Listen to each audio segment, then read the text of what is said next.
Welcome to the Temple of QI on Mount Olympus, where four mighty heroes have gathered to confront the forces of ignorance in tonight's show about Greeks and gods. And limbering up in the gymnasium of thought we have tonight, a handsome Adonis in Clive Anderson. A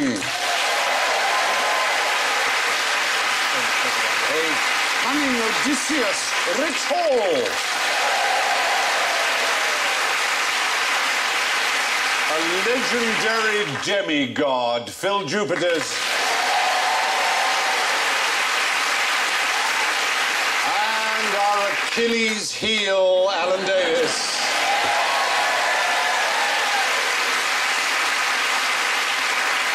And as they should be, their buzzers are all greasy. Clive goes... You'll recognise that as the Greek national anthem. Rich goes...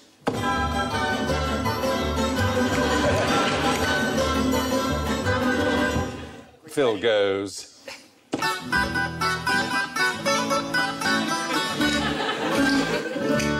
And Alan goes... There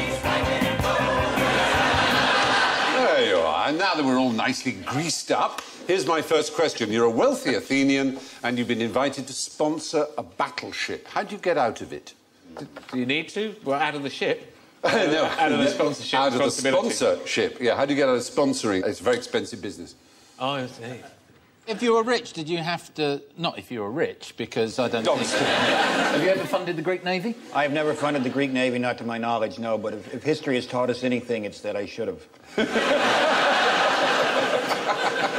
You puzzled yourself there, didn't you? Yeah. So, if you were rich, did you have to give? That's the point. There wasn't much taxation in Greece, but when it came to things like the great ships, they made the richest Athenian citizens pay for it. So you got an accountant who'd come round and explain how you could put your money in another rowing boat put it offshore. Which would be the best way to do it.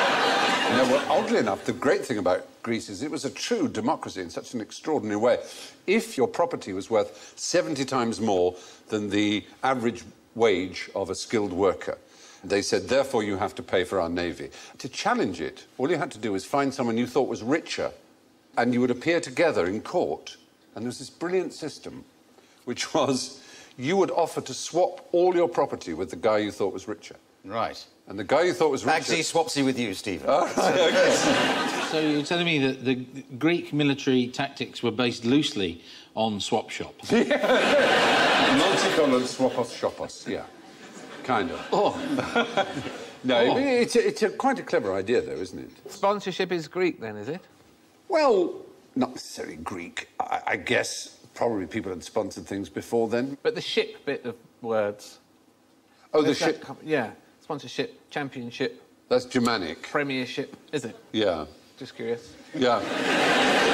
You're very good on words. I always like to check. The Germanic shaft, there's an extraordinary thing of how the F became peas, Pfennig became penny, Pfeffer became pepper, all the German Fs became peas. And it happened so much so in Arabic that all the P's completely disappeared. There is no P in Arabic at all. They're all Fs. So Sharif became Sharif, and so on. It's one of the interesting byways... Oh, I use the word interesting, obviously, quite wrongly. But in case... I'm quite interested. So yeah. This is just for me. Thank you, just for Alice. Now, the Brothers Grimm that we think of for their fairy tales invented the subject of linguistics, and they traced what was known as the Great Fricative Shift. Yes. But this is... Or the Great Pricative Shift. Anyway, how did we get here? So, to summarise, if you were called upon to sponsor a ship and you're a rich person, you had to, unless you could find somebody you nominated as a richer person. That's right. He should do it and not me. And you tested if they were richer than you by offering to swap your fortunes in court. Yeah. Now, imagine you're spending the weekend with your grandmother. Which do you think she would prefer, a Roman orgy or a Greek symposium? Does this depend on the granny a bit, as to which... Well, it sort of does, but let's assume your granny is... I think symposium is a fun thing, isn't it? So you think a symposium would be... It's a drinking thing, symposium, isn't it, originally? You're quite right. The word symposium, which is now used often to mean sort of like seminar, isn't it? Yeah. People getting together and talking earnestly about intellectual things. And you're going to say that orgy didn't originally mean anything to do with sex or... Well, it did mean a dinner party, but... There was also stuff for kids. you know, in an orgy. I mean, it wasn't all just adults. No, that's right. There was a petting zoo and a petting. Anyway, so yes, the perhaps surprising thing is that a Roman orgy tended not to be a particularly wild sexual feast. It was more about the food. It was more about the extravagance of the display. Even emperors like Caligula, they were more famous for having solid gold food and food like fish that was bright blue, so it looked as if it was still in the ocean, and all these kind of really... It was kind of food parties. In these orgies, did they really do that thing of eating so much, then you sort of brought it up again? And then, oh, the vomitorium. Yeah. Of course, vomitorium is not the right word for that, because a vomitorium is actually an exit from a theatre, where you literally, the people are vomited out. Especially if you just sing Mamma Mia. But the thing we think we know about orgies is, or at least I expect to lose 10 points whenever I say anything I think I know on this programme, but they ate food and then made themselves sick in order that they could carry on eating, getting the pleasure of eating. Now, did they really do that? People definitely did that in pubs when I was growing up. Well, they threw up in order to drink more? Yeah, go outside, be sick on the pavement. Oh, yeah, yeah. Shake their heads like that, go straight back to the bar. Wow. Oh, no, yeah, the tactical chunder. The tactical chunder. Totally. Yeah. I feel terrible. I'm going to have to go and have a tactical chunder. Go out, come back 5 minutes. Ah, fine now. Well, that makes sense. Makes sense. 12 quid's worth of bitter in the gutter and carry on. Rich is looking bemused, as though what goes on in this country? No, I've seen it. I believe you. I've tried to do it myself, but it just doesn't work the same. No. So it really depends, as I was saying, on what your granny is into, but the point is that orgies were not nearly as debauched as symposia. Now, what should you do if you see a Spartan with a smart new hairdo? There is one. It's slightly Boris Johnson, but it's a Spartan. His collar and cuffs aren't matching. Not sorry. It's a very handily placed scabbard, though. Well, I can see the painter game will just move that. If you give them a wide berth, do they have their hair cut before combat? I'm going to have to give you all those points. That is exactly right. Yeah. Before the Battle of Thermopylae, the Persians made an enormous mistake, and one of their spies who'd gone to the Spartan camp said, oh, they're all Ed and Nancy boys. I've just seen them perfuming and doing their hair. We're going to win. So, you go anywhere tomorrow, then? Yeah. Oh, yes, I'm going to battle. Oh, that's who you get. Yeah, that's right. all the Persians. Oh, yeah, they're a nasty lot. We should go with... What they did... over Thermopylae? Oh, am I supposed to know? Oh, no, I wouldn't tell anybody. What the Persians didn't know is that when the Spartans did their hair, it meant they were fighting to the death. They were prepared to die. They were preparing their bodies for mortal combat. You're going to notice your haircut anyway when you're running with your junk hanging out like that. I've never been called junk before, but Put on some pants before you go into battle. some fighting pants. Yeah. The best fighting pants. What else do we know about the Spartans? They're really good in that film, 300. Very erotic. Yes. Quite camp, actually. Very camp. Oddly enough, it could have been camper because in the actual historical fact, those 300 Spartans were accompanied by 700 thespians. Yes. Oh, really? Yeah. Let's do the show here! It ain't half hot, man. Yeah, exactly. Lovely boy, lovely boy. You waste of space, what is you? And all that. But Dog, got a grey Mr. Dog got a grey hump.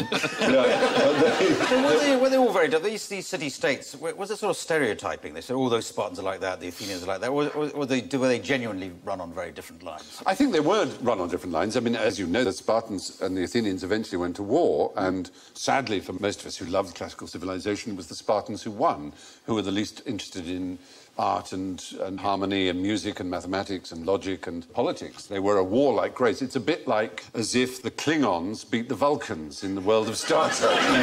And it's sort of... That is what kind... Yeah, it would be.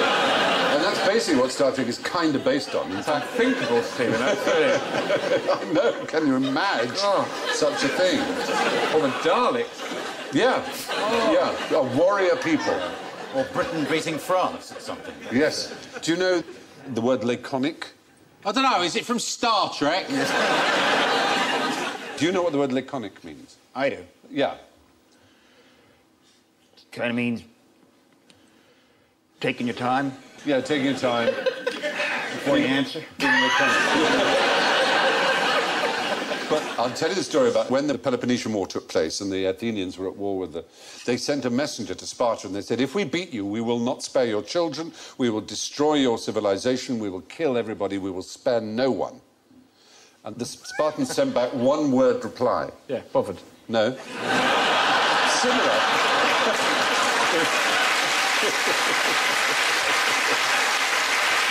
I hate to disagree with the audience, but it was better. It was simply the first word of the message. If. If. If. Yes. And that was the original laconic reply. That was the Spartan reply. If we beat you, we'll do this, we'll do this. Yeah, if. Well, there you are anyway. If you see a Spartan with a new hairstyle, your best plan is to run away as fast as you can, because according at least to Herodotus, the father of history, the last thing a Spartan soldier did before a fight was to get a new do. So what's the proper thing to wear to the gym? Oh, please? Oh, no, that's disturbing. Look at your tiny arms. It's rather weird, isn't it? Oh, dear. Oh, dear, dear. Well, you're trying to make us... I remember that day. Oh, we had fun that day. Oh, didn't we just? I like to be left alone at the gym, so I wear Speedos and brown wingtips. Right. Not a stitch. The point is not a stitch. Yeah. Because gymnos is the Greek for naked. It's a place to be naked. That's what gymnasium means. A naked place. But now that's Britain's Got Talent. Yes, because the Olympics, they all ran naked, didn't they? Yeah. Around Quite there. hard to be the high hurdle champion. It would be terrible if your tackle was the reason that you didn't get the high jump. He's doing a lovely jump there, and oh no, his knackers have just caught the ball. Another man let down by his tackle. What you're looking at there is a kynodesme, which is the sort of pouch in which your penis is held in an upright position and tied in a bow. And occasionally For Christmas! So we tied in a bow like that for what reason? For doing sporting activities? Well, so it didn't get in the way and flap Yes. about, I guess. And if your trainer wanted to get your attention, he would pull on the string, apparently. Bizarre idea. Yes. But there are other things with the root gymnos or gymnos, meaning naked. There is gymnopedia, which is the dances performed by naked boys at public festivals. There is, and to gymnologise is to debate whilst naked. And on that bombshell, let's gymnologise! Hey! After you, audience. No, I didn't mean it. So there we are. A lot of nudity in Greeks, obviously. So they began as places for the middle classes to train for battle, but they added, as you... Right, oh, look, there they are. That's quite an affectionate form of wrestling, isn't it? It's sort of love wrestling. It's rather sweet. But there they are. Greco-Roman, but mostly Greco. Yeah. Yeah, there's a lot of that going on, obviously, in Greece. I presume they're playing a slowie. But the gymnasiums, as Clive pointed out, also became... They also became places of education, as Clive pointed out. But the two famous ones were the Academy and the Lyceum. The Academy where Plato taught, and from which we get our word academy, which is now used all the time. It's a nightclub in the N1 Centre. It was named after a Greek hero, Academy, and it was Lyceum was where the Joe Loss band played. It certainly was as a theatre now, and it's used all the time. In the French lycée, meaning a school, is from the same root. So it's extraordinary how so many of our common words come from things like that. So a gymnasium was an academy. The so Odeon, in fact, the Odeon was a cinema in ancient Greece. Yeah, you'd think it should be, shouldn't it? Actually, do you know what its origin actually is? Oh, I've no idea. Anyone in the audience know? Oscar Deutsch. Very good, 10 points in the... Oscar Deutsch, who was the founder of the Odeon chain. OD, were his initials, Odeon. Very well done, audience. Round of applause for that guy, yeah. Very good. Oscar Deutsch. What happens in this game if someone in the audience wins? This has happened. It has This happened before. They take their clothes off and they parade all around here. Yep.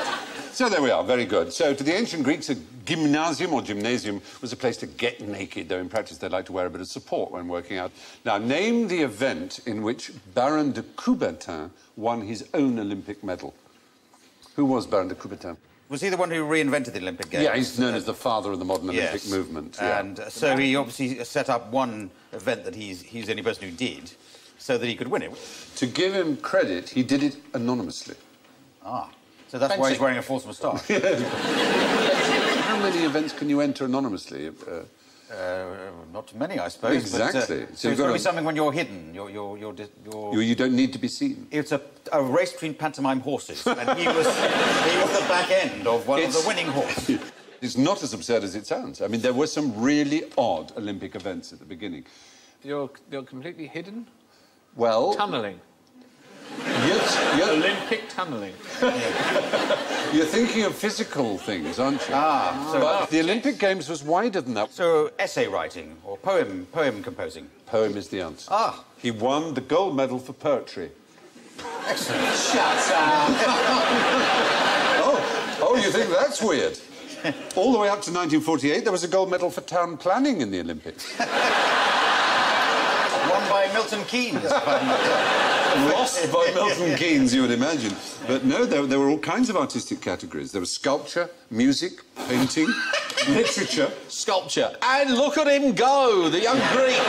The young Greek's mallet is flying. The oldest ever medal winner was a silver medal winner, aged 73, in the 1948 engravings and etchings event. And fantastic. He was a Briton called John Copley. In 1900, there was a woman who won possibly the oddest event, a farmer's wife. It was the poodle clipping event. She trimmed 17 poodles in 2 hours. Yes. Can you imagine? And she got a gold medal for it. I'm sure she did, 17 in 2 hours. That's impressive even to me. Yeah, isn't it? But do you know the reason they stopped doing the sculpture and the painting and the poetry and everything else? It was something to do with the... Drugs and the sex test. No, the reason they stopped was because they felt that it rather compromised the idea of amateurism, because it's basically all the artists and things would carry on being artists for the rest of the year, whereas the other Olympians, those who threw javelins, they held down other jobs. Anyway, moving on. Who knows what Olympic gold medals are made of? They're probably partially... We've all been on this programme. You've got 4 old stagers here. It's a yellowy metal? The surface area, I would suggest. They're gold. They're made of gold. Oh, bless you. Thank you. I think they've got another one in there. I think they might have another one in there. Chocolate.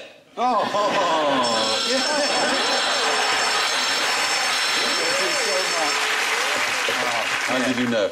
Well, hang on, are you telling me, then, you put all that effort in training and you win an Olympic gold medal, you take it home and you think, well, I can always melt that down and, you know, there's a pension for me and that it's not even You can still melt gold. it down. It's still made of a precious metal. I know, but if it says gold medal, you It must be gold.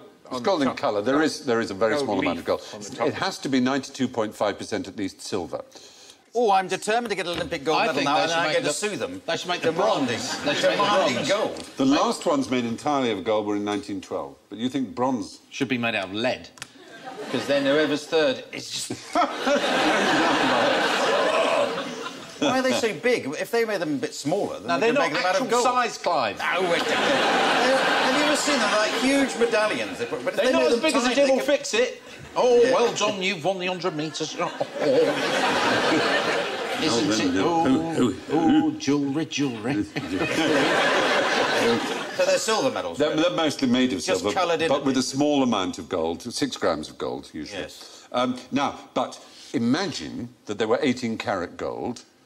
How much would each one cost? Oh, 18 carats now. 6 grams of 18-carat gold. No, imagine that they weren't still made of thing. gold. The Still whole made of thing gold. was What made they cost? of 18-carat gold. Well, are we doing it at the current rate Current or prices. the rate that gold was sold off by the Prime Minister 10 years ago? Please, not that.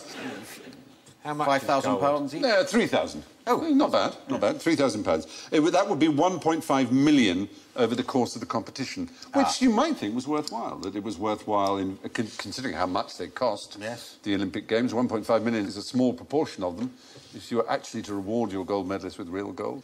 Anyway, why would you bite, panelistas, why would you bite a gold coin? To check it's real. Yeah, and what would it tell you? It was Oh, well. not real. What would tell you it's not real? Because if it's gold, you can bite right through it, because it's the same texture as chocolate. That's why they're often confused. It is. It's malleable, and if Gold. So the point is, You real couldn't gold leave should tooth leave a marks. tooth mark or not leave a tooth mark? Real Should, gold, yeah. real. It would leave a 22 tooth and mark. No, I above. mean a should gold dent. coin, like a sovereign, It should a gold, dent. old gold sovereign or Guinea. It should give. There should be some give in a gold coin. Well, you see, oddly enough, I thought that too. Yeah, but if you did, you'd slightly spoil it. Well, that's true, but that wouldn't matter too much because if it's real gold. But actually, oddly enough, it's the reverse. If it leaves a tooth mark, then it's false. Because gold coins, when they were made, were always a mixture of other metals too, and those other metals hardened it. But fake ones used lead, and they did leave an impress. So you were testing to see that it wasn't lead. So it's, if it left a mark, it wasn't gold. And if you were eating lead, you would die. You would certainly be ill. But there's no lead in pencils. No, very true. Well done.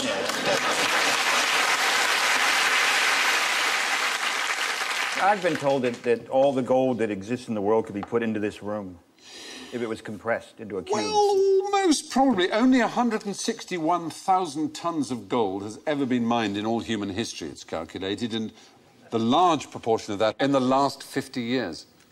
And actually, it wouldn't fill 2 Olympic-sized swimming pools, the amount of gold that's been mined in the world. It was Nixon who pulled the gold standard. Well, yes, for you, yes. You just don't know. There's nothing to back the money anymore. Yeah, Is there? yeah. This is why the island of Yap, you know, the island of Yap has the best standard of currency. They're huge. They're just big stones. They look like that. See the QI? They're bigger than that. It's Right. a big stone with a hole in the middle, and you put it on your front yard. Everybody knows how much money you have. Oh, brilliant. You can't. It takes like 20 people to mug you. That's a good The system. Coke machines are 8 stories high. And an Irishman came in. I mean, everything was perfect. You know, if someone else acquired wealth, they had to move the stones to the next front yard. And then this Irish guy came in with counterfeit stones, 20 feet high counterfeit, and ruined the economy. Polystyrene stones. Ruined the economy. Yeah. Where's the island of Yap? It's in Micronesia. And how did you test whether it was a real stone or a counterfeit? Did you Bite have into to it. bite this? And if your teeth came out, it was a real stone. I'd love to see the Bureau de Change at the airport. Very interesting, anyway. The fact is, counterfeit gold coins were often made with a high lead content, so that if your teeth made a mark in them, it was likely that they were fake. Now, which of you comes closest, do you imagine, to a perfect ideal of a Greek body? Wow. Gotta love that ball sack, Phil. Thanks. I shaved it myself. I think my helmet's much too small. Oddly enough, Oddly enough, Phil. And that's that thing on my head. No, actually, seriously, Phil, I want you to show me your helmet. I happen to know Phil has got a helmet that you can show me. Go on. Wow, that is fabulous. Do you want to show the camera now? Look at that. He's got a helmet. Tattoo. That is a Greek helmet, isn't it? Can you see that close up, ladies and gentlemen? Rather fine. You've got a Greek helmet tattooed. Yeah. And oddly enough, by one of those weird coincidences, the wrist is at the heart of this question. Bizarrely. We're talking about the Greek ideal, and we all think of the phrase a Greek god and whatever. But what is a Greek ideal? And it seems that it's all based on the wrist. You each gave us your wrist measurements. So we've worked out, according to this apparently official Greek proportion ideal. Now, Phil, you've got a wrist of 8 inches. You've got the longest wrist of anyone. And there is a thing about wrists that I won't go into. But anyway, yours is an 8-inch wrist. Say that again? Yeah. You should have a 28-inch thigh. You've only got a 23-inch thigh. Your thighs are too small. My thighs are fabulous. I know they're fabulous. A little too small. Your neck is absolutely perfect. It's 19 inches, is exactly what it should be according to an 8-inch. It should be twice the circumference of your wrist. All the rest of you, Rich and Alan and Clive, have got 7-inch wrists. And according to the Greek ideal, you should have a 17-inch bicep as well. Yours is 12.5, Alan. Actually, the one closest to a Greek ideal is Clive Anderson. Oh, thank you. There you are.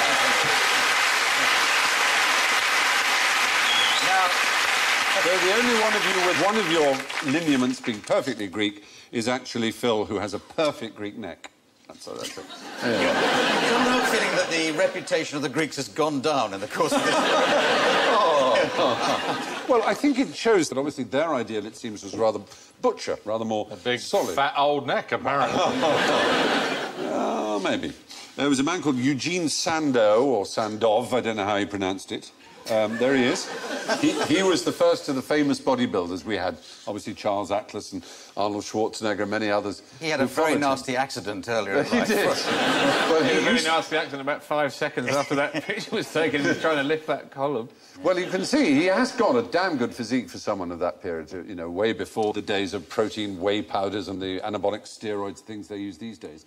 And he, with a fellow called Monsieur Attila from France, kind of invented the modern bodybuilding cult. And he used to have great displays in London, and as it were, and women were invited to touch him. And they would have smelling salts on hand because they would faint. They'd never touched people with those sort of muscles before. It had never been seen that someone had such a physique. It was really quite remarkable, considered remarkable in the age, because, you know, it had simply never been witnessed. He had the first one to have a scientific approach towards building muscles. And, as I say, his name was Sandow or Sandov. He had a ripped body. Well, there you are. Excellent. If you measure your wrist size, you can work out what you should look like according to the Grecian ideal used by bodybuilders. Now, what does this formula prove? Oh, I know this. Yes. Lots of Greek lettering on it, obviously. Yeah. It's an ontological proof, a proof by reason alone of something that reason alone cannot prove. Proof of God. Yes, very good. Points. Good. Well done. I reckon. There he is. So, the proof was made by one of the great mathematicians, probably the greatest logician of the 20th century. Died starving himself to death, rather sadly, but he was a great man, friend of Einstein's. Einstein said he only ever went to work because he enjoyed the walk back from the Institute so much with this man. Marvellous, multicoloured hair. Gödel, his name was. He didn't publish this proof because he didn't want people to think he believed in God. He was merely demonstrating how symbolic logic can be used. Funny enough, I was in a film with a group of people who played Einstein and Gödel. Lou Jacobi played Gödel. Do you remember that film? IQ. IQ, yeah, absolutely. And Gödel was in the movie IQ. Yeah. Walter Matthau, who told you how to gamble, didn't he? Or was he always gambling, betting on the horses? Yeah, he was a swine, Walter Gödel. A wonderful, great man. With his shoulders up like this, as if he still had a coat hanging. You know, and he used to hold my hand. I'd be in the makeup thing, and he always had this very long makeup behind. So, okay, let go of my hand. Will you let go of my hand? Jesus Christ! He used to tell me horses to bet on, and I'd come back and go, Christ, I lost $50 on the Saratoga or whatever. He said, you bet on that horse? Why? I said, well, you told me to. You idiot! Then the next time he said, no, this horse you've got to bet on. I said, well, last time I was in it. No, this one you bet on. And I said, well, I lost $100 this time. I said, you fool! It was just strange man. Anyway, terrific. Why did he starve himself to death? I have a formula right here. Yeah. B plus L plus T means that you don't starve to death. Yay! If only his moment. Proof of a sandwich. The really sad reason was because he was slightly loopy. He had paranoid fantasies of being poisoned, and the only person he trusted to taste his food for him was his wife. And his wife, for a long period, was in hospital, so he didn't eat. Well, she was in hospital because she was eating all this poison over the years. Maybe. So, yes, Kurt Gödel used modal logic to prove conclusively that God exists, though even he wasn't really convinced by the conclusion. That's human life accounted for, but how could sewage be used to create alien life? Sewage. To create alien life? Yeah. So sewage from another planet may be arriving here, is that... Well, yes, or our sewage.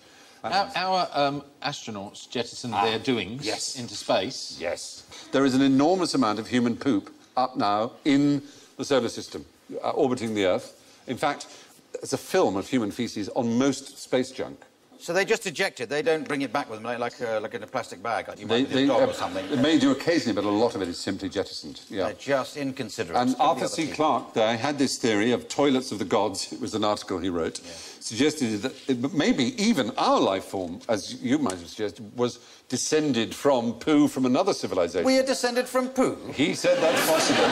It's a humbling thought. We may have arisen from dumped sewage. This is Arthur C. Clarke's opinion, wasn't it? Yeah. His idea came about when space scientists looked at junk in Earth's orbit and saw much of it was covered in a film of fecal matter attributed to astronauts' sloppy sanitation. You now have space debris lawyers. Do you? Yeah. Lawyers who specialise in space junk. Why do you think they'd be needed? Well, in case someone's junk hits someone else's junk? Yeah. Basically, you put up a $300 million satellite and even a small amount of junk hits it, it can absolutely destroy it. Neil Armstrong's number 2 from 1969. Well, exactly. So basically, the reason they keep going up to the Hubble is just to wet off the legs. I think that may be the case. They're not telling us that. Exactly. So they spend millions of pounds just to go out there with a squeegee and just... I think Why don't they leave a bloke up there? You'd think. With some wet wipes? Because he'd be producing more and more rubbish along the way. Quite right. And he taps on your window. Pound. Yeah. I didn't ask you to do it, so I'm not giving you any money. People who put the wipers on to try and stop. So these are space lawyers, right? They're like ambulance chasers, only they have rockets to take them up there. Is that what you're saying? No, not really, no. No.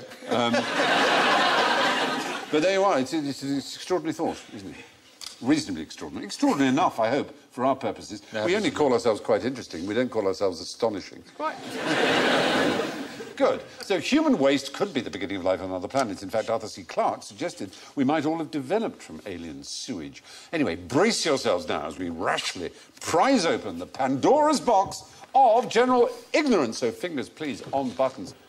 You've just seen a meteorite crash down on Earth. Why should you not touch it with your bare hands? Why, it's greased lightning!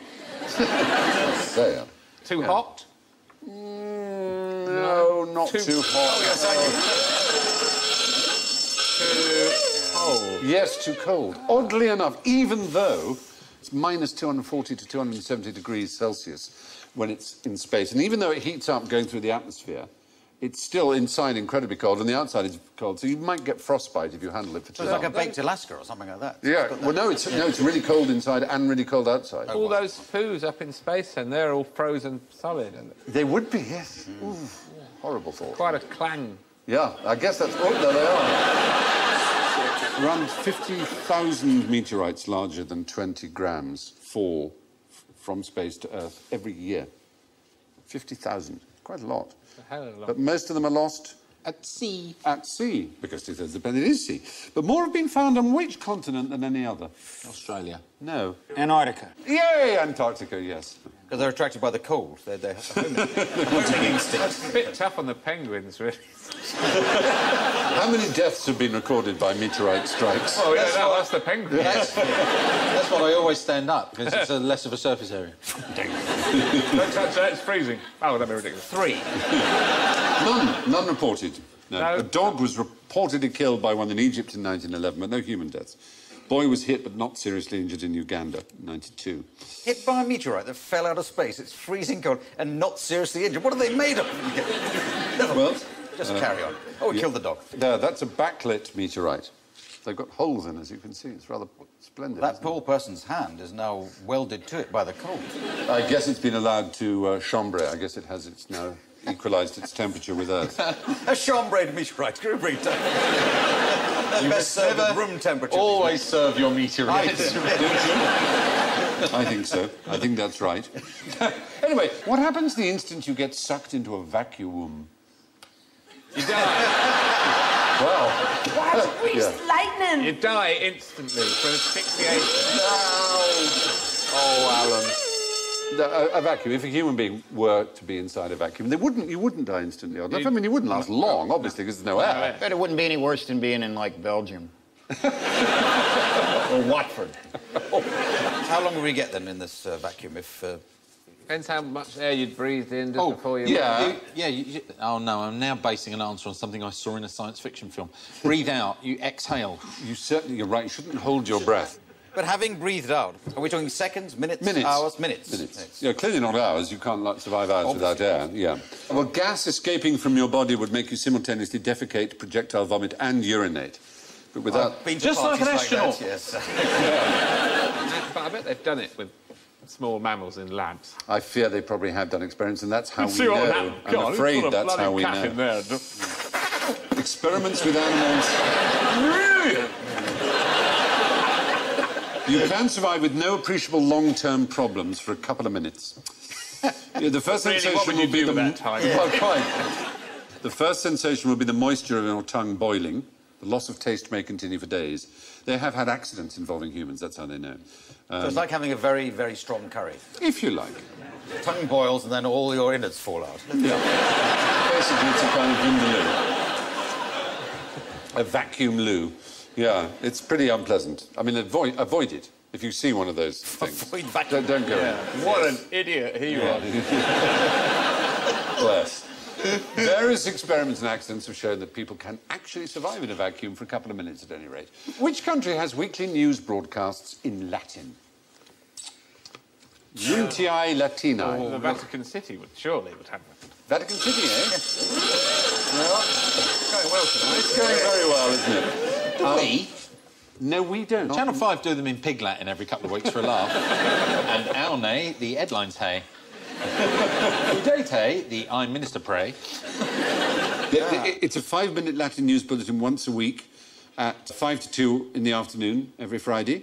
Then again on local radio in Helsinki. Finland. Thank you. So, yeah, it's in Finland. Why do they do that? Well, there's no... I thought you were going to say they were broadcasting it into space. Oh, that's... You know, one of those things where in case aliens are going, hang on a minute, that sounds familiar. We stopped speaking that years ago, didn't we, when we left that god-awful planet So with this all is the like Greeks on it. This is an educational thing, is it? No, not particularly. Radio Bremen in Germany also carries 4.5 minutes of news per month in Latin. They're the only two, as far as we know. More people outside Finland understand Latin than understand Finnish. So that's the reason for it, which doesn't really make much sense. There is also a Finnish musician called Jukka Amont, who's recorded several albums in Latin, including some Elvis covers. So you can tell me, what is Nunc hic aut numquam? Are you lonesome tonight? No. You ain't nothing. Nunc hic aut numquam. It's now or never. Now It's now or never.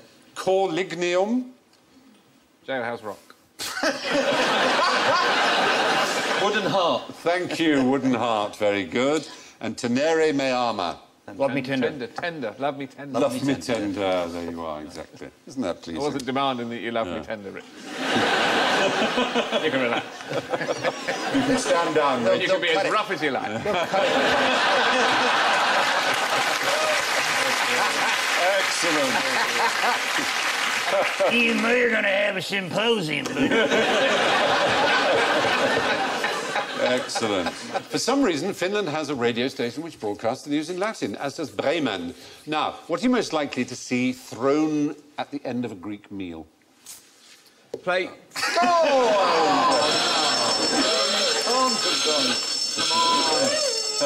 They don't throw the plates anymore.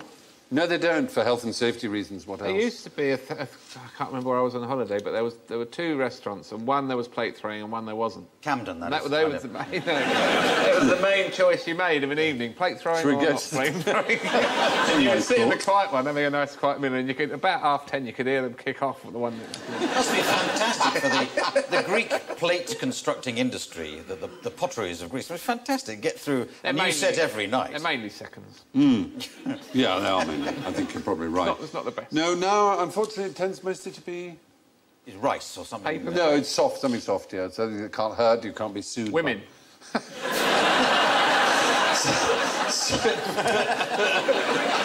Oh, I don't know where to begin with that one. Something you can't Not be the best sued... women, obviously, the seconds. Yeah. Bless you. Heaven bless the child. Women come from miles around to be thrown around in the restaurant. And even the women were smashed. Now, so what are we throwing? Was it like confetti or rice or stuff like that? Flowers, or just very good. Flowers, Yeah. well done, I Phil. bet the old Greek men really hate that. Yeah. There's a pub near where I live. When Greece won the European Championships, soon afterwards, a blue plaque appeared on the wall. Clearly been homemade, but a very nice job. Looked like a proper blue plaque that they have in London when, you know, famous people live there. Yeah.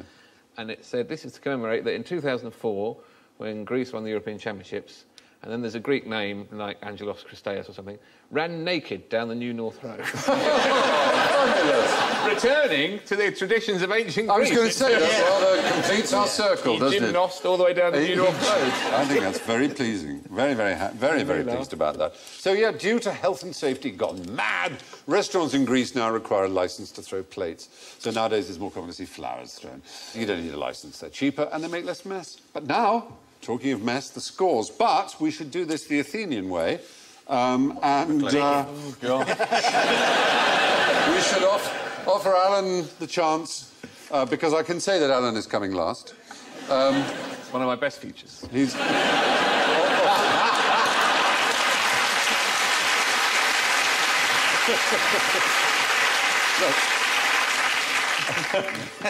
We can offer you the chance... You mean when you're bringing up the rear? That's what it does. That's very Greek. Who would you like to swap with?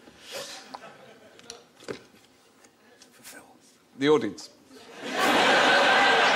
That's very good, because the audience are doing rather well, aren't they? They haven't had any forfeits. I will allow you to swap if you will tell me what it was that got the audience their 10 points. What was shouted? Yeah, no help. Of course you do, but does... Oh, it was the thing about the... not the mathematician. I'm going to be really upset tonight. As soon as you tell me, I'm going to be really... 5, 4, 3, 2, 1, 0. The audience will shout it out. 1, 2, 3. Oscar Deutsch. Odeon. Oh, I'm afraid you have to keep your score as a result. So, in first place, with a gold medal made of 92.5% silver, Clive Anderson with 3 points.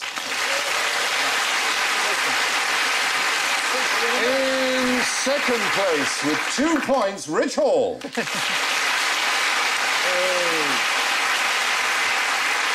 In third place, with -5, Phill Jupitus.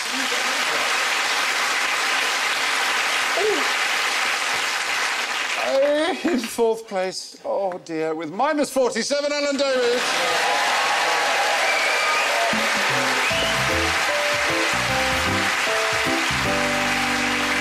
But of course, the real winner is the audience with their Oscar Deutsch 10 points. So it's good night from QI and from Phil, Rich, Clive, Alan and me. And finally, there's a story of a Greek and Italian who were having an argument over the age-old question of who had the superior culture. And the Greek said proudly, "We have the Parthenon." And the Italian counters with, "We have the Colosseum." The Greek retorts, "We gave birth to advanced mathematics." "Yes," says the Italian, "but we built the Roman Empire." Finally, the Greek comes up with the clincher. "We invented sex," he says triumphantly. "That's true," the Italian replies, "but we thought of having it with women." Good night.